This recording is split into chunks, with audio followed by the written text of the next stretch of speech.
Bonsoir à tous, merci de nous rejoindre sur Al24 News pour cette édition spéciale consacrée au partenariat algéro-nigérien en marge de la visite du Premier ministre Séfi Ghraïb à Niamey. Le Niger et l'Algérie franchissent un nouveau cap dans le partenariat stratégique. Les deux pays affichent leur volonté d'accélérer leur coopération dans des secteurs aussi cruciaux que l'énergie, les infrastructures, le commerce, la sécurité ou encore l'intégration régionale. Symbole de cette ambition commune, le lancement officiel du tronçon algérien du gazoduc transsaharien, un projet géant appelé à relier le Nigeria, le Niger et l'Algérie pour approvisionner les marchés internationaux. Simple coopération économique ou véritable alliance stratégique africaine, quel rôle peut jouer l'Algérie dans le développement du Sahel? Le Niger devient-il un partenaire incontournable dans la vision africaine d'Alger? Et quelles retombées concrètes pour les populations des deux pays? Restez avec nous pour en débattre avec nos invités.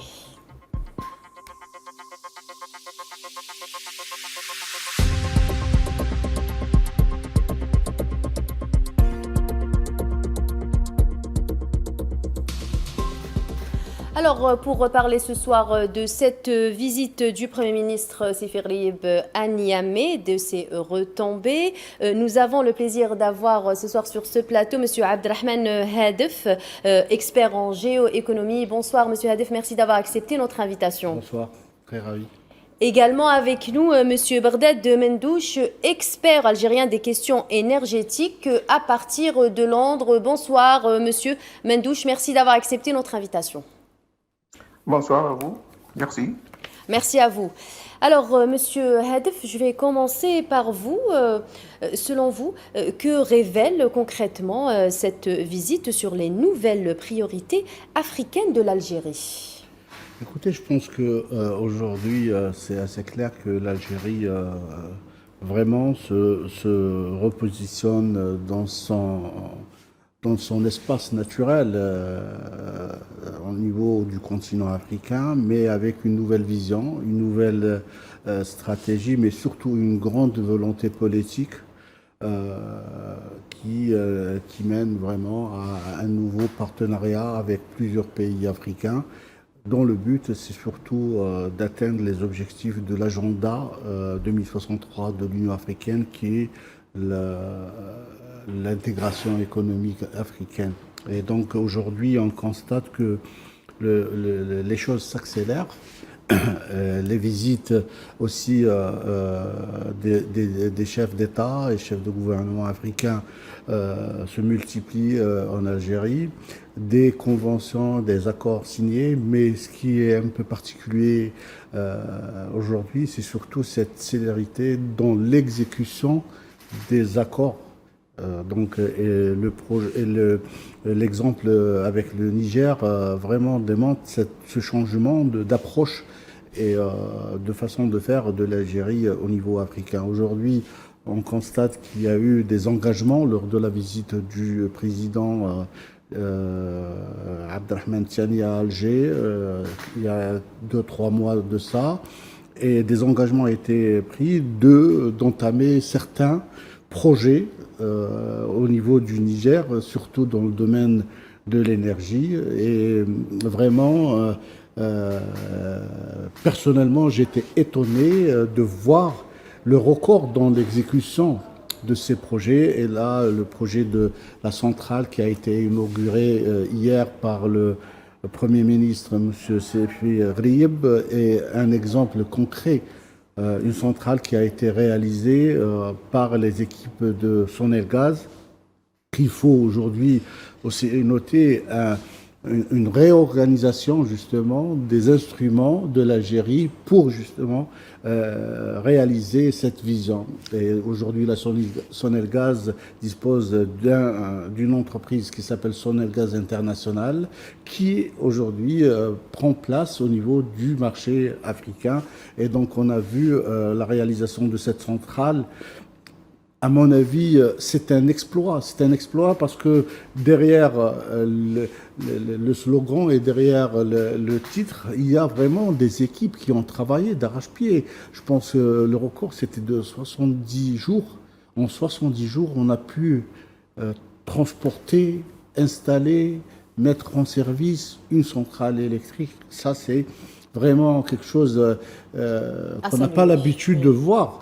Et donc ça c'est un exemple d'une façon de faire de l'Algérie nouvelle. Aussi, il y a un lieu de mentionner l'activation de l'instrument de l'Agence de coopération internationale pour le développement et la solidarité, qui a pris part aussi de son projet. Oui. Et même le président de l'agence était du voyage avec le Premier ministre. Donc aujourd'hui, c'était un peu un engagement du président de la République. Et là, aujourd'hui, on le voit concrétiser. Il y a aussi un point important, et je vais m'arrêter un peu là, il y a un point très très important que le président a toujours voulu transmettre dans différents messages, c'est surtout cette façon de faire ce partenariat d'égal à égal, avec un grand respect des pays africains. Parce que c'est extrêmement important d'agir de la sorte. Aujourd'hui, on a un grand respect déjà de la souveraineté des pays, on a un grand respect des peuples de ces pays. Et aujourd'hui, comment faire avec eux doit être adapté à leurs besoins. D'ailleurs, le président l'a toujours signifié que les projets qui vont être réalisés vont être choisis par les pays, pas imposés par l'Algérie. Et là, on voit aujourd'hui, et on a vu hier, les manifestations et la joie de la population à Niamey. Oui. Merci Monsieur Hadef. Alors pour un peu résumer cette dynamique qui illustre l'ambition commune des deux pays de développement et d'intégration régionale, je vous propose de suivre un sujet signé Neila Ait Hamouda et on revient juste après. C'est le symbole concret d'une ambition qui s'accélère. En un temps record, une nouvelle infrastructure majeure de 40 MW est sortie de terre, plus qu'une simple centrale électrique. Ce projet remarquable pose les bases d'une souveraineté énergétique partagée et démontre la capacité du Niger et de l'Algérie à concrétiser rapidement leur engagement stratégique. Elle va desservir non seulement la population, mais elle va participer à l'émancipation et le développement en matière d'industrie et également, puisque la région elle est beaucoup plus à vocation agricole, donc elle va contribuer à mieux servir de cette énergie pour produire et émanciper cette région. Ce nouveau dynamisme bilatéral redonne un coup d'accélérateur au grand projet intégrateur de la sous-région. C'est un grand plaisir pour nous parce qu'avec cette chance et tous les coupures qu'on fait, c'est un très bon impact pour nous. On est très fiers, c'est un bon début. On a besoin de l'électricité pour vivre et l'Algérie nous a donné l'électricité. Juste pour vous montrer qu'on est très très heureux d'avoir cette alliance entre les Niger et les Algéries. Au cœur de cette alliance, le titanesque projet du gazoduc transsaharien, couplé au développement de la route transsaharienne. Ce corridor énergétique ne se limite pas à Alger et Niamey, il s'impose comme une infrastructure hautement stratégique pour l'ensemble du continent africain, ouvrant une nouvelle route d'approvisionnement mondial. Une coopération qui plonge également ses racines dans l'or noir. L'expertise de l'Algérie portée par le géant pétrolier Sonatrach s'avère désormais cruciale pour l'exploitation des ressources du Niger, notamment à travers le projet stratégique du bloc pétrolier de Kafra. Une alliance technique et commerciale qui promet de transformer le potentiel brut en richesse partagée dans un avenir très proche. L'électricité, le gaz et le pétrole deviennent ainsi les véritables moteurs de l'intégration économique entre les deux nations. En unissant leur destin énergétique, l'Algérie et le Niger ne sécurisent pas seulement leurs frontières, ils activent un levier de développement majeur pour la prospérité et la coopération de toute la région africaine. Voilà, c'était un sujet signé Neila Ait Hamouda. Monsieur Mendouche, je rappelle, vous êtes expert en questions énergétiques. Dites-moi, selon vous, comment l'énergie est devenue le principal moteur de rapprochement entre Alger et Niamey? En fait, la coopération dans le domaine de l'énergie entre l'Algérie à travers la société Sonatrach et l'Afrique ne date pas d'hier, cela fait depuis déjà quelques années. C'est une option stratégique de s'orienter à travers la CIPEX, la Sonatrach internationale pour l'exploration et la production, en direction du continent africain et principalement concernant le Niger.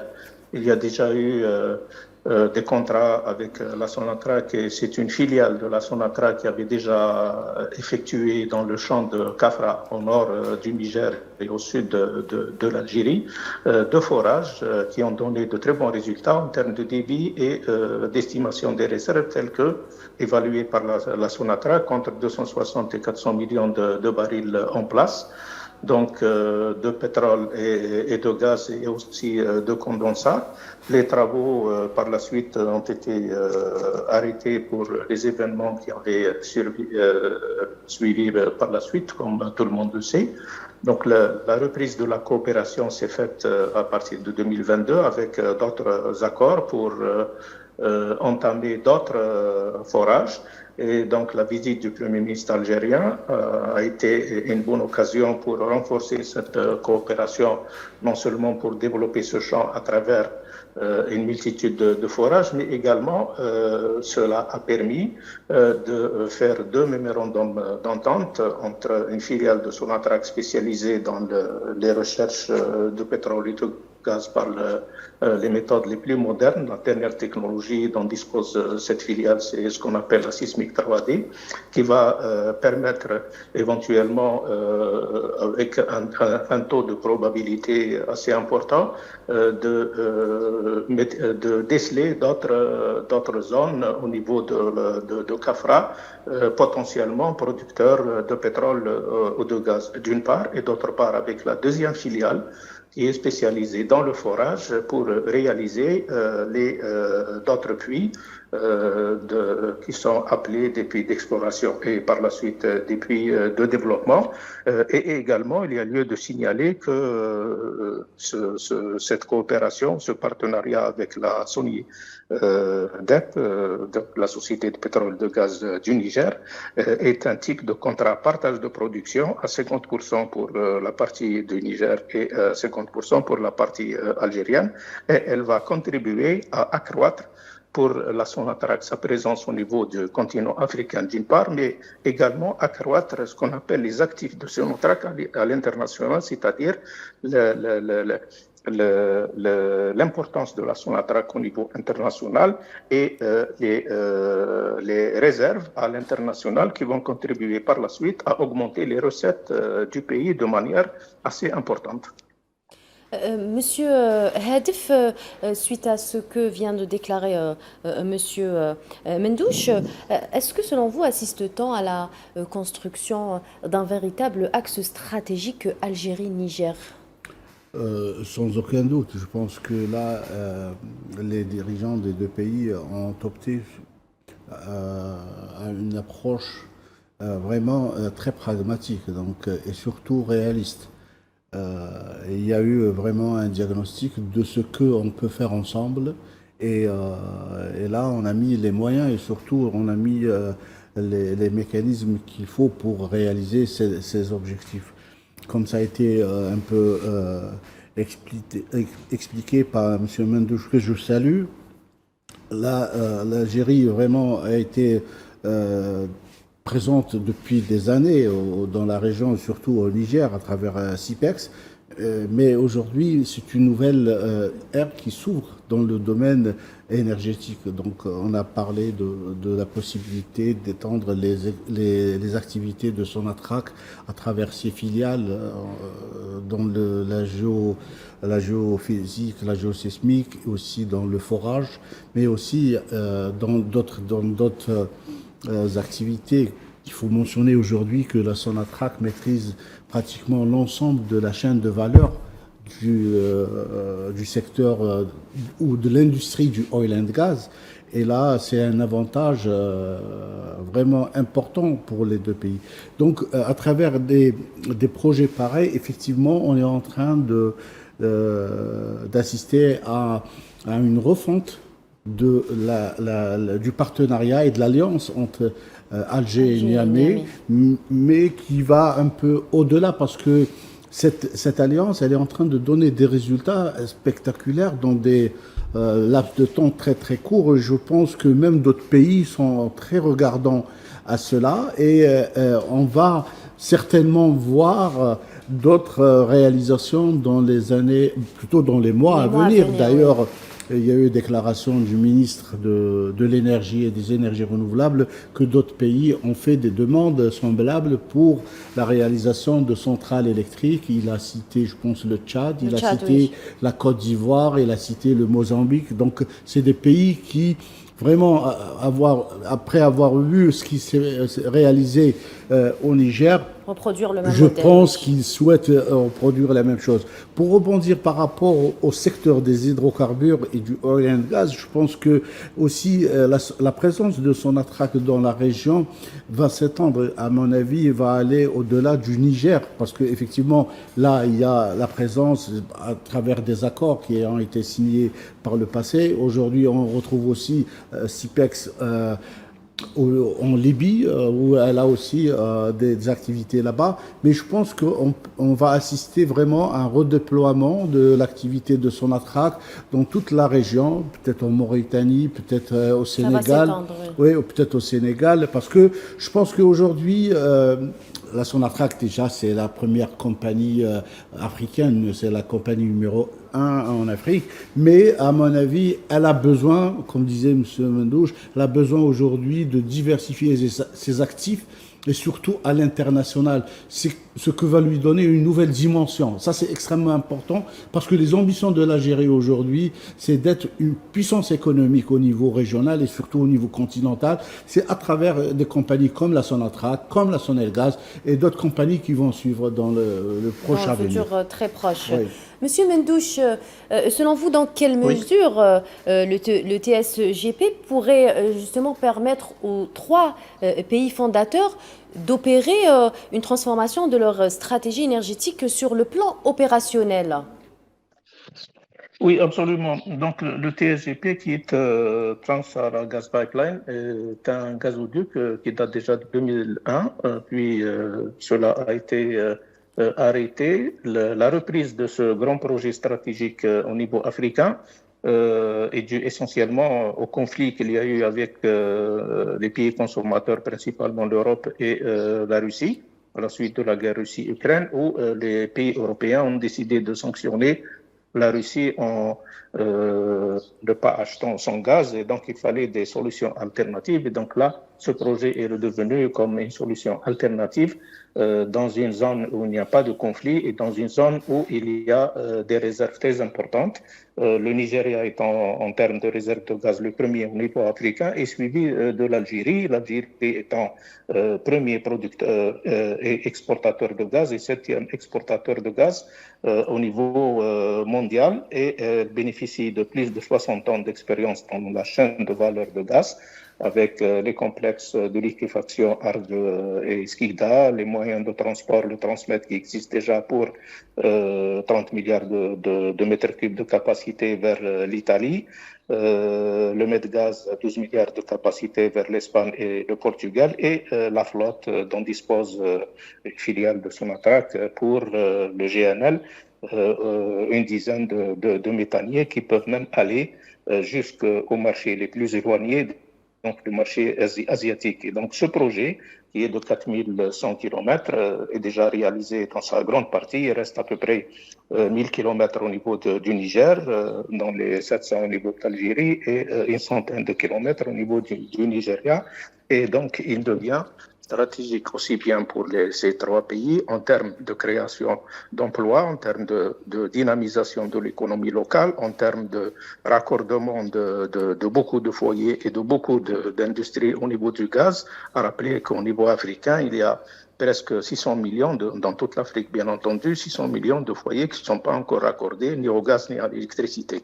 Et il va bien entendu avoir un retour bénéfique sur les recettes pour les trois pays pour développer leur économie dans les autres domaines et permettre également à l'Algérie d'être un hub en matière gazier pour vis-à-vis de l'Europe qui est le client traditionnel et historique, mais également vers les autres continents à travers ces possibilités de liquéfaction à travers le GNL. Monsieur Hadef, au-delà de l'énergie, vous, en tant qu'expert en géoéconomie, quelles retombées économiques peut-on attendre pour les pays traversés? Déjà, il y a avant de parler de la géoéconomie, je préfère aussi un peu faire le lien avec la géopolitique. Effectivement, M. Mendouche a bien expliqué les changements qui ont été constatés depuis la guerre entre la Russie et l'Ukraine, mais bien évidemment exacerbés cette année avec la guerre en Iran. Et la fermeture du détroit d'Ormuz. Et là, aujourd'hui, il faut le dire, hein, les passages maritimes deviennent une problématique pour les pays consommateurs. Ça, c'est extrêmement important de le rappeler. Et cette dimension géopolitique donne vraiment une autre dimension au projet, au TSGP. Parce que déjà, le TSGP, il est censé acheminer entre 20 à 30 milliards de mètres cubes de gaz du Nigeria, passant par le Niger en Algérie.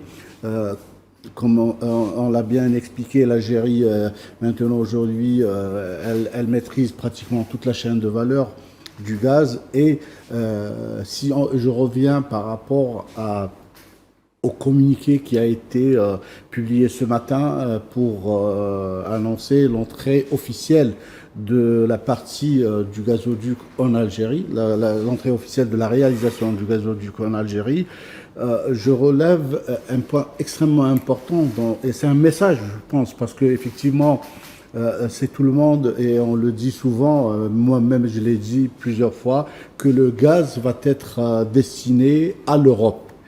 Et là, je pense que le communiqué d'aujourd'hui vient un peu corriger ces annonces-là, parce qu'il parle que ce gazoduc-là va alimenter le marché régional et le marché mondial. Et là, déjà, il y a un aspect quand même, je dirais, commercial, parce que l'Europe aussi doit comprendre qu'elle n'a pas l'assurance d'avoir ce gaz-là. Donc, elle doit passer aussi à la négociation pour en avoir les quantités qu'il faut. Mais aussi, il y a un autre aspect, c'est que, et ça a été bien expliqué par M. Mendouche, c'est que l'Algérie aujourd'hui maîtrise surtout l'industrie de l'électrification. C'est parmi les pays pionniers, les premiers pays qui ont commencé à produire du GNL, à transporter le GNL. Et aujourd'hui, l'Algérie dispose d'une flotte de GNL. Donc, le gaz qui va être acheminé par le TSGP va peut-être aller sur d'autres marchés. Donc, on ne sera pas coincé par la partie, je dirais, européenne qui est tout légitimement souhaite sécuriser ses approvisionnements parfaitement, parce que ce qu'on est en train de vivre aujourd'hui et la conjoncture d'ailleurs, il y a un grand débat en Europe aujourd'hui sur les capacités à reconstituer les stocks. Parce que l'Europe elle a commencé déjà à reconstituer le stock à partir du 1er avril, mais elle n'arrive pas à avoir les quantités qu'elle veut sur le marché, parce que il y a plus de 20% plutôt qui ne sont plus sur le marché parce qu'il y a cette fermeture du détroit. Donc, pour revenir maintenant à votre question, désolé, je ne l'ai pas oublié, effectivement, c'est un projet qui a vraiment une dimension économique très très importante. On parle d'un projet structurant. C'est un projet qui va déjà dans sa phase réalisation appelé à mobiliser beaucoup d'entreprises de réalisation. Donc il va créer beaucoup d'emplois. Il va créer de la richesse au niveau de la région. Donc il va un peu stimuler le développement local, surtout On a vu, la population nigériane était très bien évidemment, très contente, oui. c'est pratiquement 1000 kilomètres qui, peut-être 1000 ou peut-être moins, qui va passer par le Niger. Et là, c'est une aubaine pour l'économie nigérienne. Ça, c'est dans la phase réalisation. Oui. Mais moi, ce qui m'intéresse le plus, c'est l'après-réalisation. C'est au-delà de l'aspect commercial du gaz, mais surtout que cette région-là va bénéficier d'une ressource énergétique qui peut stimuler l'investissement. Parce que quand on a du gaz qui passe dans notre région, on peut avoir des centrales électriques déjà, et de là, on peut aussi promouvoir l'investissement productif, donc les usines qui peuvent s'implanter, etc. Donc, on va un peu changer complètement la carte de la région à travers la réalisation de ce projet-là. Et bien évidemment, toujours dans la dimension économique, je pense que d'ailleurs même le ministre du Niger l'a si bien dit aujourd'hui, c'est que c'est un projet qui va avoir un impact sur tout le continent, pas seulement le Niger et le Nigeria, oui, parce qu'il va un peu déjà stimuler cette activité, il va donner sens réellement au discours politique qui surtout tourne autour de l'intégration économique africaine. Aujourd'hui, vraiment, on ne peut pas continuer à dépendre, parce que ça a déjà une dimension de souveraineté, à dépendre de plus de 85% des importations des biens et services en dehors de l'Afrique. L'Afrique a besoin d'avoir son industrie, a besoin d'avoir ses capacités de production. Et aussi, l'Afrique a besoin de travailler ensemble. Et c'est un peu... M. Ndouche aussi l'a signalé, le projet a été lancé en 2001. Il a été lancé dans le cadre de l'initiative du NEPAD. Oui, voilà, 2001, et qui est devenu aujourd'hui l'ODA, donc c'est l'agence africaine, l'agence de développement pour l'Union africaine. Voilà, et cette initiative, elle est structurée autour de 3 axes importants. Le premier axe, c'est l'intégration régionale. Et c'est ce qu'on voit avec ce projet. Vraiment, il est en train de donner sens à l'intégration régionale. Le deuxième axe de cette initiative, c'est la gouvernance.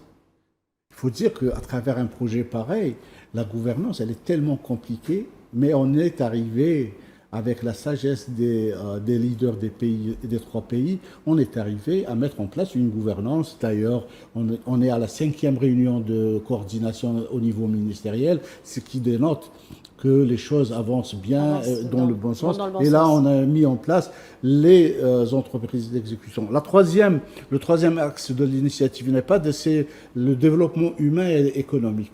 Et là aussi, c'est ce qu'on est en train de parler, parce que, et je terminerai par là aussi, le grand défi aujourd'hui pour l'Afrique, il est peut-être sécuritaire, mais le plus grand défi, il est humanitaire. Bien sûr, oui.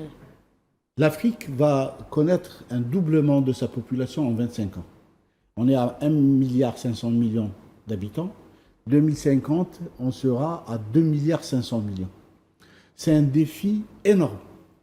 Et c'est aujourd'hui qu'il faut mettre se préparer, les moyens, préparer l'environnement pour accueillir en 2050, écoutez bien, 400 millions de personnes, de nouveaux demandeurs d'emploi. 400 millions. Plus que la population de l'Europe. Parce qu'en 2050, elle devrait être à 350 millions. Donc c'est un défi énorme. C'est pour ça que le ministre du Niger parle d'un impact continental. Et je pense que ce projet-là va appeler aussi d'autres projets qui vont être réalisés dans l'infrastructure de base. D'ailleurs, l'Algérie, déjà, elle est en avance dans ce domaine-là, dans l'industrie et autres secteurs. Merci, M. Hadef. Merci, M. Mendouche. Je vous propose de faire une petite pause et on revient juste après pour terminer le débat.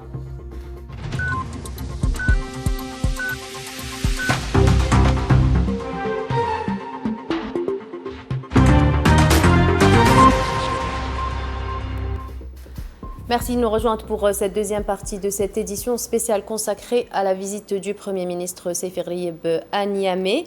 Alors nous en parlions juste avant la pause. Monsieur Mendouche, je me tourne vers vous. Dites-nous dans quelle mesure la réussite du TSGP est à même de servir de caution de garantie pour d'éventuels investisseurs étrangers. Nous parlons aujourd'hui de la confiance et de sécurité des infrastructures à un moment où les enjeux géopolitiques, nous en parlions il y a un instant, redessinent ailleurs dans le monde les cartes des pipelines et gazoducs. En fait, ce qui s'est passé à travers le détroit d'Ormuz, qu'aucun analyste n'avait prévu de sa fermeture. Donc, après sa fermeture, donc tous les analystes dans le domaine de l'énergie ont constaté que les routes maritimes deviennent un risque majeur pour les pays consommateurs. Et donc, il s'est avéré que les pays producteurs et exportateurs, aussi bien de pétrole que de gaz, qui disposent de routes terrestres, c'est-à-dire les gazoducs ou les oléoducs, sont dans une situation nettement meilleure en termes de durabilité, en termes de fiabilité et en termes de sécurité. C'est le cas de l'Algérie qui dispose, comme je l'avais dit, des deux gazoducs, le Medgaz vers l'Espagne, ensuite vers le Portugal et le Transmed vers l'Italie. Donc ce gazoduc constitue dans la nouvelle vision ou la nouvelle carte énergétique pour le gaz. Donc, ça devient une route sécurisée en matière d'acheminement et surtout pour les pays de l'Europe. Je rajouterai que la Commission européenne de l'énergie avait déjà donné il y a 2 années son accord pour le financement de ce grand projet qui est évalué autour de 13 milliards de dollars selon la dernière étude actualisée récemment par le bureau d'études PINCED anglais. Donc, les routes maritimes devenant un petit peu problématiques, l'avantage pour les pays consommateurs est de trouver des alternatives à leur sécurité énergétique, qui devient un problème de souveraineté nationale pour chaque pays consommateur, pour aller vers les pays qui sont loin des zones de conflit et qui ont des moyens de transport ou d'acheminement terrestres, à savoir oléoducs et gazoducs. Monsieur Hadef, merci Monsieur Mendouche. Monsieur Hadef, concrètement, qu'est-ce que l'Algérie a gagné dans ce partenariat? Écoutez, je pense que l'Algérie aujourd'hui ambitionne à devenir une force économique continentale. Et donc c'est à travers de grands projets pareils qu'on accède à cette dimension de force économique. Et aussi, l'Algérie, elle a tout intérêt aussi à voir les pays voisins aussi se développer, parce que comme je l'ai expliqué tout à l'heure, le défi est aussi le défi humain. Donc il y a un grand risque en termes de migration, de déplacement des populations. Donc on a tout intérêt à ce que nos voisins se développent le plus normalement du monde. Et aussi, tout à l'heure on parlait que les compagnies algériennes, les grandes sociétés algériennes aujourd'hui doivent aussi diversifier leurs actifs, surtout à l'international, sur des marchés, à mon avis, qui sont des marchés naturels. En Afrique, surtout dans la région du Sahel, l'Algérie a beaucoup fait par le passé, mais là aujourd'hui on le fait autrement. Ce n'est plus dans un cadre de seulement solidarité. On continue à faire de la solidarité, mais aussi on fait des affaires. On fait des affaires parce que ça permettrait aussi aux pays justement de se relever, d'aller faire face à la réalité économique. Et aujourd'hui, quand on voit un pays comme le Niger qui a décidé de reprendre les leviers de sa souveraineté, il a pratiquement renationalisé l'ensemble de ses richesses. L'Algérie, vraiment, elle est dans cette approche de je ne vais pas dire d'aider, mais d'accompagner. D'ailleurs, même le président de la République, dans son point de presse avec le président Tiani, il a bien mentionné l'Algérie va accompagner nos frères au Niger pour qu'ils puissent amorcer un processus de développement. Et là, aussi, il y a cette dimension géostratégique qui s'installe aussi, parce que l'Algérie, c'est un grand pays en Afrique. C'est tout à fait normal qu'elle prenne position en tant que pays leader en Afrique. Elle assume, elle le fait, mais avec beaucoup d'humilité et avec beaucoup de respect. Parce que, je l'ai dit tout à l'heure, nos frères africains tiennent vraiment, ils sont assez sensibles à cette question de respect. Nous sommes aussi africains, donc on connaît bien aussi cette problématique. On a une histoire commune, on a été victime du colonialisme. Donc aujourd'hui, on est vraiment dans une optique de développement, mais de développement à l'africaine. Parce que le slogan d'ailleurs de l'Union africaine, l'agenda 2063, il est assez clair. L'Afrique ne sera construite que par les Africains. Donc c'est extrêmement important de le rappeler et surtout de l'exécuter. Et l'Algérie aujourd'hui, elle le fait justement sur le terrain à travers des projets concrets, à travers des projets qui relèvent des secteurs prioritaires. Quand on parle de l'énergie, tout à l'heure, on avait le chiffre de 600 millions de personnes qui n'ont pas de raccordement permanent et durable à l'énergie électrique. Ça représente, vous savez combien? Ça représente 40% de la population africaine. C'est énorme. C'est énorme. Alors qu'un pays comme l'Algérie est arrivé à électrifier le pays à 99%, avec toute sa superficie, avec toutes ses contraintes topographiques. Et là, donc, l'Algérie doit aussi partager son expérience, partager ce savoir-faire, parce que les pays africains ont été toujours confrontés à cette problématique. C'est qu'on vient leur prendre leurs ressources, richesse, oui, mais sans leur partager le savoir-faire. D'ailleurs, la première, et ça j'ai beaucoup aimé, la première action qui a été faite après les accords avec le Niger, c'était d'inviter les cadres nigériens à l'école technique de Sonelgaz pour être formés. Et donc, on a commencé déjà par la formation, donc le savoir-faire, et par la suite par la réalisation du projet. Merci, M. Hadef.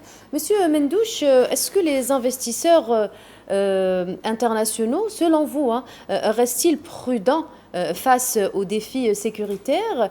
Et selon vous, toujours, quelle est leur approche sur le marché par rapport à cet impondérable? Bien entendu, l'un des risques pour ce grand projet était le risque sécuritaire. Comme on sait, donc, dans la région, il y a les groupes de Boko Haram.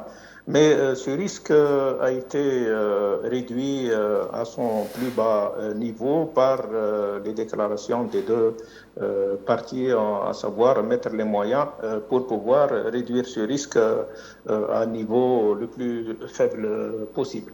Ce qui est important, c'est que l'Europe qui attend avec, je dirais, impatience ce projet, parce qu'elle est confrontée à un problème réel d'approvisionnement en matière de gaz, et surtout, comme l'avait dit tout à l'heure M. Hadef, que je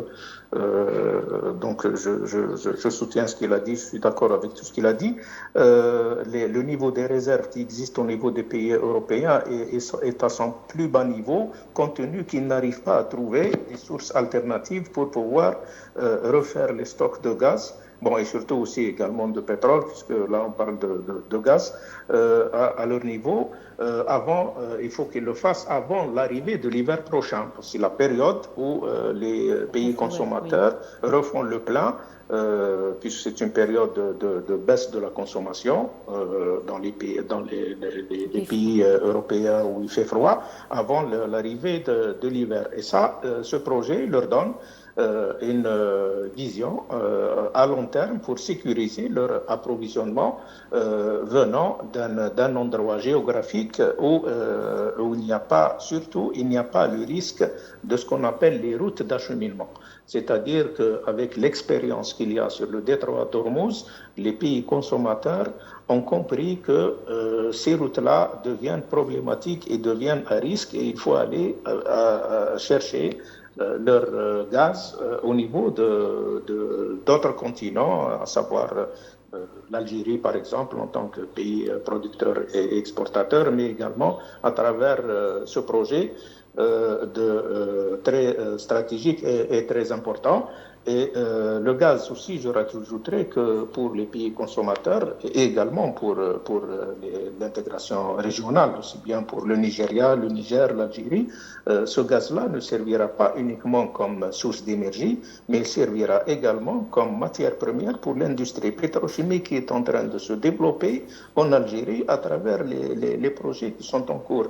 Et donc, si la vente d'un mètre cube de gaz, s'il est transformé en produit pétrochimique, ramènera entre 10 et 15 fois plus que s'il est vendu brut au niveau des marchés internationaux. Est-ce que finalement, M. Hadif, l'intégration économique serait peut-être le remède pour arriver à réduire et pourquoi pas en finir avec les tensions dans la région ? Sans aucun doute. D'ailleurs, on l'a rappelé à plusieurs reprises, même c'est un peu le discours du président de la République à chaque fois qu'il reçoit des délégations, surtout d'Afrique. D'ailleurs, aussi lors de l'IATF, il a bien signifié que la stabilité et la sécurité dans la région, dans le continent, passent par le développement et donc l'intégration économique. Et aujourd'hui, c'est un grand défi de commencer à travailler ensemble. L'Algérie commence déjà à ouvrir ces pistes-là d'intégration économique parce qu'effectivement, aujourd'hui, on est en train de parler d'une matière première qui est le gaz, qui va être acheminé à travers un gazoduc. Donc, on a tellement parlé de ce projet, mais le plus important, c'est ce qui vient avec et derrière, surtout cette capacité à transformer les économies régionales à travers le lancement de projets d'investissement dans différents secteurs. Tout à l'heure, je faisais référence à l'infrastructure de base, où l'Afrique aussi enregistre un retard énorme en termes de développement des infrastructures de base. Et là, l'Algérie aussi, elle est en train de mettre le paquet avec des projets à dimension régionale, comme la route entre Tindouf et Zouérat, qui est réalisée par des entreprises algériennes, financées par l'Algérie. Il y a aussi les tronçons au Tchad, deux tronçons qui vont être réalisés aussi sur instruction du président de la République par des entreprises algériennes et par un financement algérien. Et il y a tout ce qui a relation avec le numérique et la fibre optique. Donc là, avec le gazoduc d'ailleurs, il va aussi être accompagné par une ligne de fibre optique. Donc ça va permettre aussi de développer l'économie africaine, mais avec un nouveau modèle qui intègre les technologies numériques. Aussi, aujourd'hui, nous avons besoin de développer des secteurs comme l'agriculture, comme les services. Et donc, c'est ce qui amène un peu cet échange et ce genre de projet structurant amène les parties à travailler ensemble, à réfléchir ensemble, à lancer de petites initiatives parce que c'est à travers des petites initiatives, parce que l'Afrique, elle a ses spécificités. Quand je parle avec beaucoup d'amis qui ont déjà l'expérience dans des pays africains, tous ils sont unanimes sur l'aspect humain. Ça, c'est extrêmement important. Oui, c'est extrêmement important. Donc il faut avoir ça en tête. Donc l'intégration régionale à travers des projets pareils, devient une réalité. Ça, c'est extrêmement important. Permettez-moi de réagir par rapport à ce que disait tout à l'heure M. Mendouche par rapport au passage maritime. Je veux bien revenir parce que là, effectivement. Avant ça, on va juste... Il y a M. Gondo Bachir qui Ah, vient donc, de rejoindre il est prioritaire. de Niamey. Allez-y. Bonsoir, M. Gondo. Merci d'avoir accepté notre invitation. Merci, bonsoir à vous. Bonsoir. Alors, Monsieur Hadi, je vais revenir vers vous. Je vais juste, Monsieur Gondo, au Niger, comment ce projet est-il perçu par la population locale et quelle est sa portée stratégique dans le développement économique pour l'avenir du pays? Merci beaucoup pour l'intérêt que vous portez au Niger en ouvrant ce genre de débat. Je voulais tout simplement vous dire que vraiment on considère que ce projet est accueilli à bras ouverts par les citoyens nigériens parce que tout simplement il a, comme vous l'avez dit, une portée incroyable qu'il peut avoir sur l'économie de notre pays. Je vais vous donner l'exemple seulement hier des relations qu'entretiennent les populations du Nord qui sont à la frontière avec l'Algérie. Je vous disais que quand vous partez aujourd'hui à Arlit, où moi je suis né, j'ai vécu, j'y ai grandi, on voit réellement l'impact de la vie et l'impact de la vie sociale être prise en compte par les réalités que les gens vivent du fait de cet éloignement-là avec le reste du Niger. Mais machallah, aujourd'hui, quand vous partez à les denrées des premières nécessités, le sucre, l'huile, les jus, en tout cas tout ce que la population peut consommer, tout est exporté d'Algérie. Et souvent dans des conditions précaires, par des voies non officielles, par des fraudes et tout ça là. C'est en ce moment que la ville d'Arlit est ravitaillée, étant une ville où il y a l'exploitation de l'uranium, c'est un carrefour économique. Mais aujourd'hui, accéder à certaines denrées au niveau de la ville d'Arlit est compliqué si on n'avait pas cette frontière avec Arlit. Mais imaginez aujourd'hui si tout le corridor s'ouvre sur tout le Niger, comment ça pourrait décongestionner les choses? Parce que moi, j'ai confiance à la capacité de production algérienne, j'ai confiance à l'ingéniosité algérienne, parce que vous avez des marques comme Condor qui font des propositions extraordinaires qu'on ne peut voir que dans certains pays.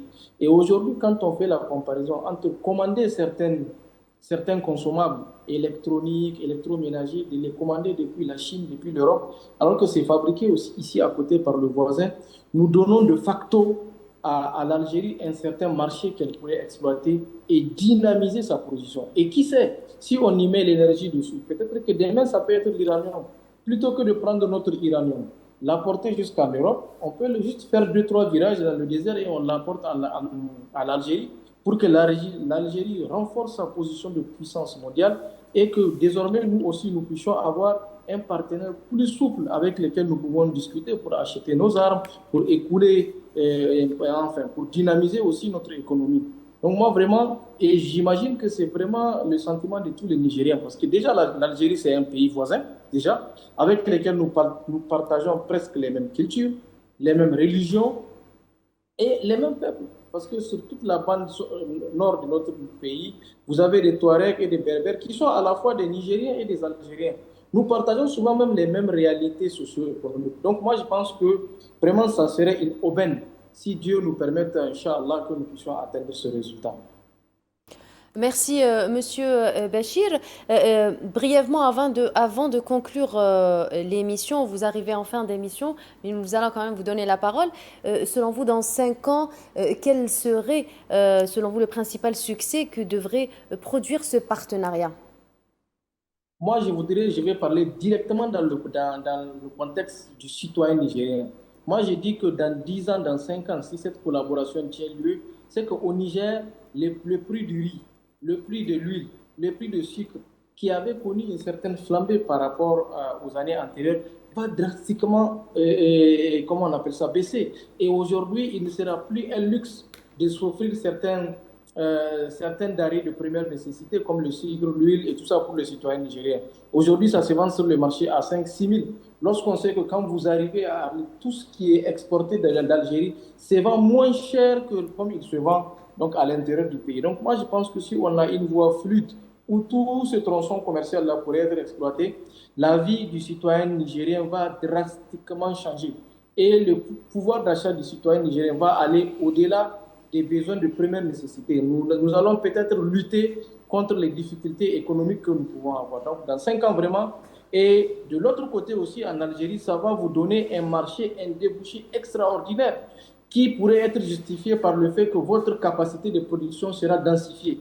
Si auparavant, vous produisez des matériels électroménagers, de l'huile, du sucre, du riz, si vous le produisez par exemple à 200 tonnes, ça voudrait dire que dans les 5 ans, vous devez passer à 100 000 tonnes. C'est comme ça que je vois les choses. Et ça devient une collaboration bilatérale. Nous, on arrive à accéder plus facilement à ces denrées-là que vous produisez sur place et vous gagnez un second débouché, mais aussi une voie toute tracée pour conquérir le reste du marché. Pour que désormais, on n'ait plus à traverser la Méditerranée pour s'offrir certains matériaux, parce qu'on a des sens comme le Nigeria, l'Algérie qui les fabrique, et désormais, on est connecté entre nous. Si vous fabriquez quelque chose, je peux en avoir accès à quelques heures de route. Monsieur Hadef, vous vouliez rebondir, allez-y, oui, brièvement. Brièvement sur cette dernière idée que développait notre ami. Je vais un peu la consolider, mais surtout dire que l'approche aujourd'hui d'Algérie, de ne pas regarder le Niger comme un marché. Il faut qu'ils comprennent aujourd'hui qu'il y a aussi des possibilités de coproduction, que des entreprises algériennes peuvent aussi aller produire au Niger et créer de la valeur au Niger, surtout dans les domaines où aujourd'hui l'Algérie excelle, et je fais référence par exemple à l'agroalimentaire, par exemple à l'électronique, par exemple aux médicaments. L'objectif aujourd'hui de l'Algérie, ce n'est pas seulement de vendre à l'Afrique et au Niger particulièrement. L'objectif, c'est surtout de produire et de coproduire avec nos amis, nos frères, parce que c'est ça l'important du développement local. À l'inverse du développement commercial, le développement plutôt économique, le développement économique amène de la valeur sur place. Et c'est ce qu'on souhaite faire à travers déjà des projets structurants comme dans l'énergie, mais au-delà, on va y aller vers l'industrie, vers des autres secteurs tels que l'agriculture, l'économie numérique, parce que le citoyen ici en Algérie ou au Niger a le droit de vivre dans le confort. Et c'est la vision portée par le président de la République. Merci, Monsieur Hadef. Monsieur Mendouche, peut-être un dernier mot avant de conclure cette émission. Oui, moi je dirais que le TSGP, c'est un grand projet stratégique très important qui va permettre de donner une meilleure notoriété à son attraque à l'international et qui va lui permettre de pénétrer d'autres marchés au niveau africain, là où elle n'est pas encore présente, telle que la Mauritanie ou la Libye, au niveau du Tchad où les pourparlers sont avancés, et au niveau du Mozambique qui détient de très grandes réserves de gaz et qui a des difficultés pour pouvoir les exploiter. Merci beaucoup, Monsieur Mendouche. Alors, nous arrivons au terme de notre émission. Une réalité s'impose. Le partenariat entre l'Algérie et le Niger entre dans une phase portée par des projets structurants et une vision commune du développement. Le gazoduc transsaharien, les infrastructures et la coopération économique témoignent d'une ambition partagée, faire du Sahel un espace d'intégration, de croissance et de stabilité. Merci à nos invités d'avoir partagé avec nous leur analyse respective. Monsieur Hadef, merci. Monsieur Mendouche ainsi que Monsieur Gondo. Merci à vous, chers téléspectateurs, de nous avoir suivis. Je vous laisse avec votre rendez-vous de l'information présenté par Asma Laïd. À bientôt.